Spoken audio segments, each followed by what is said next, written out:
दुनिया में किसी इतिहास में आपने नहीं देखा होगा कि एक सिंहासन दो भाइयों के बीच 14 साल फुटबॉल की तरह घूमता रहा।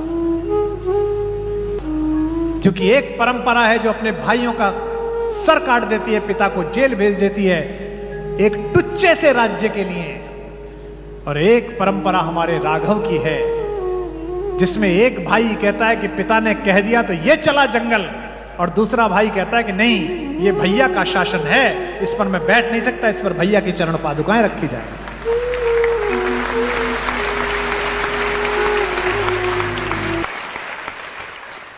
इस कहानी को यह मत सुनिए कि एक कथा है, इसका प्रतीक शास्त्र अपने बच्चों को सिखाइए।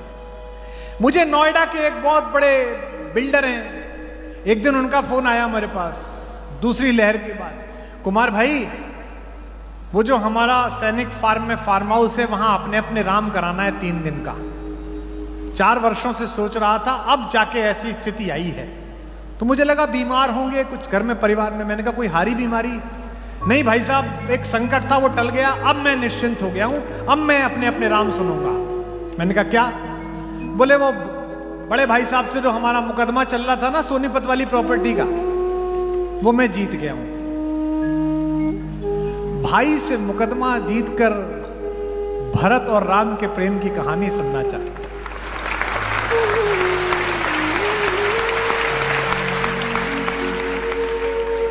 क्या फर्जी दौर है। फेसबुक पे 5000 दोस्त हैं और सगे भाई से बोलचाल बंद है। मुझसे लोग पूछते हैं कि आपको क्या मिलता है? जो पैसा आता है वो तो भारत कुलम में चला जाता है, तुमको क्या मिलता है? बताऊं आपको मेरा पारिश्रमिक। जयपुर में अपने अपने राम कर रहा था, पहले दिन भरत और राम के संबंधों पर बोला। प्रश्न मांगता हूं लोगों से कि प्रश्न कुछ हो तो बता दीजिए, मैं जो कोशिश करूंगा जवाब देने का प्रयास करूंगा अपनी छोटी बुद्धि से। एक पर्ची आई, मैंने पढ़ दी झोंक में। सामने बैठा एक आदमी हाथ जोड़कर खड़ा हो गया, रोने लगा। पड़ोस के लोग उसे चुप करने लगे। उसने कहा साहब 3 दिन के कार्यक्रम के लिए आया था सुनने, पहले दिन आपने भरत और राम की मैत्री के बारे में, प्रेम के बारे में बताया। मेरे भाई साहब हिम्मतनगर रहते हैं गुजरात में, हमारा 30 वर्ष से प्रॉपर्टी का विवाद चल रहा है। मेरे बच्चों ने उनके बच्चे नहीं देखे, मेरी बहुओं ने उनको नहीं देखा। कल सुनकर रात को गया, बड़ी लज्जा आई। अब 2 दिन की कथा और सुनने के बाद परसों के टिकट बुक करा लिए हैं। सारी संपत्ति के कागज लेकर भाई साहब के पास जा रहा हूं, चरणों में डाल दूंगा और कहूंगा भाई साहब आप जो जाने करिए, मुझे मेरे अपराधों के लिए क्षमा करिए। ये पारिश्रमिक। अगर इन हजारों लोगों में एक व्यक्ति के जीवन में भी इस बात ने प्रवेश किया कि ये कहानी क्या सिखाती है, तो आना सफल है, पारिश्रमिक सफल है, मानदेय सफल है। क्यों चुना विश्वामित्र ने राम को? यह कहानी प्रतीक की है, सिंबल की है। कोई भी बात इसमें ऐसी नहीं है जो कहानी के नाम पे सुना दी गई। विश्वामित्र से कहा 15 साल का मेरा लड़का है, महाराज इसे क्यों ले जा रहे हो? मुझे ले चलो, मेरी सेना ले जाओ। लेकिन विश्वामित्र तो जानते थे किसे ले जाना। विश्वामित्र ने कहा हे दशरथ, हे रघुवंश के राजा, मैं तुम्हारे इसी बेटे को मांगने के लिए इसलिए आया हूं कि 4 चीजों में से एक भी चीज किसी की जिंदगी में आ जाए तो उसका दिमाग खराब कर देती है, पागल कर देती है। कौन सी चीजें? पहली यौवन, जवानी जवाती है। जमीन में पैर मार के पानी निकालता है आदमी, हमने भी निकाला है, आपने भी निकाला होगा। यही वो दिन है कि छत पे नंगे बदन टहलते थे, यही वो दिन है कि छाती में खांसी बैठ जाती है। जब जवानी आती है तो पागल हो जाता है आदमी। दूसरा धन,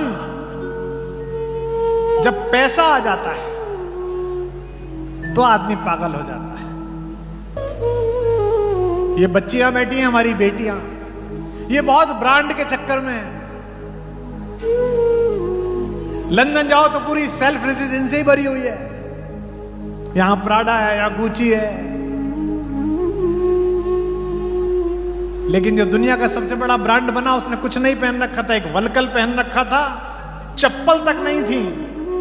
वहीं की लकड़ी तोड़कर बनाया हुआ एक धनुष था,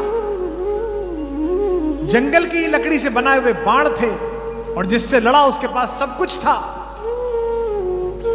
तो दूसरी चीज होती है धन। और तीसरी चीज होती है संपत्ति, वही खानदानी रईस। इसका लोभ नहीं छूटता। हमारे एक मित्र हैं, मुझे एक साधु से मिलाने ले गए। बड़ा सम्मान है साधुओं का, जीवन दे देते हैं लोग बाग, सन्यास ले लेते हैं। मेरी तो हिम्मत अभी तक नहीं हो रही। मन बीच में उमगता है कि छोड़ के चलूं, तो कुछ ना कुछ सामने दिख जाता है, पुत्री की शादी, भारत कुलम, और फिर अचानक रात को जागता हूं कि पता नहीं किस दिन सुबह उठ के कपड़े छोड़ के दूसरे पहन लूं। लेकिन बड़े लोग हैं जो छोड़ देते हैं। तो मैं गया साधु से मिलने, वो बहुत बड़े उद्योगपति थे, अचानक साधु हो गए। 42 मिनट बैठा मैं उनके पास, बताते रहे, कुमार साहब कौन सी गाड़ी यूज करते हैं। मैंने कहा महाराज गाड़ी का क्या है, किसी में भी आ जाता। फिर भी महाराज मर्सिडीज में आया था, मेरे पास भी एस क्लास थी। कुमार साहब जब मैंने सन्यास लिया 427 करोड़ का टर्नओवर था उस साल मेरा। कुमार साहब मेरा मैनहट्टन में भी एक फ्लैट था, मेरा वहां सेंट्रल लंदन में भी एक मकान था। बाहर निकला तो वो सज्जन जो लेके गए थे बोले कितने त्यागी हैं हमारे महाराज जी, सब कुछ छोड़ दिया। मैंने कहा कहां छोड़ दिया? 19 बार जिक्र कराया कि जो छोड़ के आया है, तो पढ़ा कहां से? अभी तो पढ़ा ही हुआ है।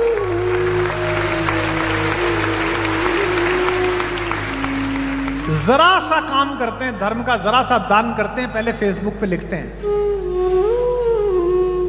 देखिए आप। और वो जिसके लिए मैं बैठा हूं,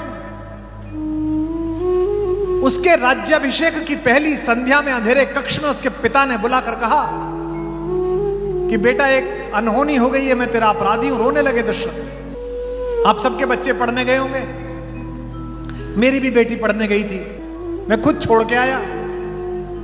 जब उसे हॉस्टल के गेट पे छोड़ा 7 दिन वहीं रहने के बाद, तो पलट के नहीं देखा मैंने उसे, क्योंकि मैं देख ही नहीं सकता था, मैं रो रहा था। हवाई जहाज में रोता रहा।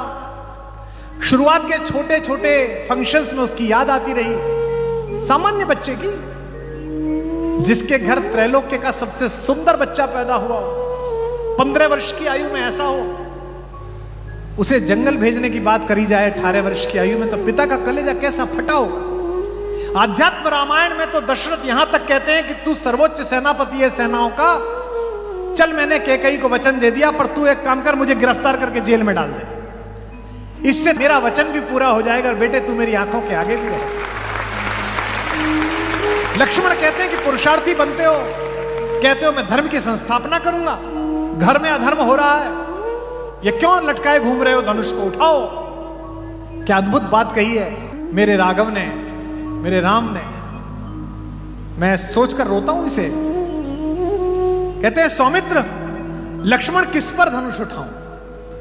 रघुवंशियों की परंपरा की प्राण जाए वचन न जाए, उसका पालन करने वाले अपने इस पिता पर।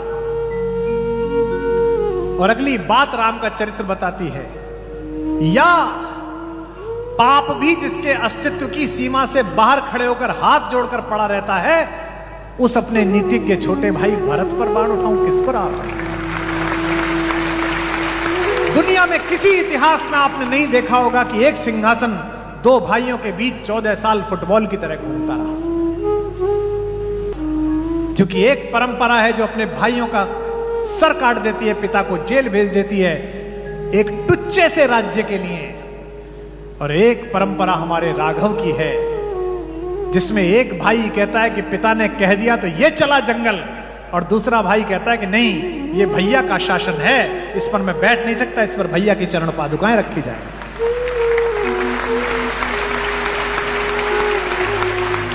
ये बच्चों को सिखाइए, ये बहुओं को सिखाइए कि कैसे श्रुतकीर्ति, मांडवी, उर्मिला और माता सीता एक साथ रहती है। जरा सा काम छूट जाए, लोग आत्महत्या कर लेते हैं। आईआईटी में बच्चे की रैंकिंग नीचे आई, बच्चे ने आत्महत्या कर ली, नौकरी नहीं लगी, डिप्रेशन में आ गया। क्यों? बाकी सब सुना था बेटा, राम कहानी नहीं सुनी थी।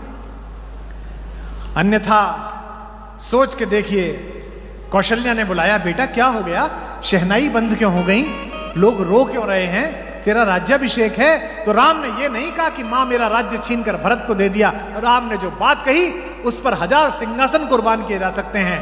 राम ने कहा, मां पिता ने मुझे जंगल का राज्य दे दिया,